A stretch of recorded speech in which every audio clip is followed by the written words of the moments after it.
औरंगजेबाची कबर नष्ट करण्याचा इशारा देणारे धर्मवीर संभाजी महाराज प्रतिष्ठानचे अध्यक्ष मिलिंद एकबोटेंना जिल्हाबंदी करण्यात आली आहे। 16 मार्च ते 5 एप्रिल पर्यंत एकबोटेंना संभाजीनगरमध्ये जिल्हाबंदी करण्यात आली आहे। 29 मार्चला संभाजी महाराज यांच्या पुण्यतिथी निमित्तानं मिलिंद एकबोटे औरंगजेबाची कबर नष्ट करण्याकरता येणार असल्याची माहिती ही प्रशासनाला मिळाली होती आणि त्यानंतर आता ही नोटीस जारी करण्यात आली आहे।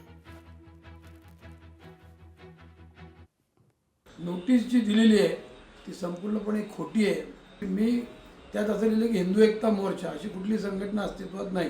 त्यात लिहिले शिवप्रताप भूमी मुक्ती आंदोलन, म्हणजे ही काल्पनिक गोष्टी डोक्यात ठेवून कुठल्या तरी पोलीस अधिकाऱ्यांनी ही नोटीस लिहिलेली आहे। ही संपूर्णपणे खोटी चुकीची नोटीस आहे आणि या नोटिसीमुळं संभाजी महाराजांच्या पुण्यतिथीचा वडूचा जो कार्यक्रम होतो त्याची पण चुकीची प्रतिमा निर्माण झालेली आहे। याच्याबद्दल मी अत्यंत नाराजी व्यक्त करतो।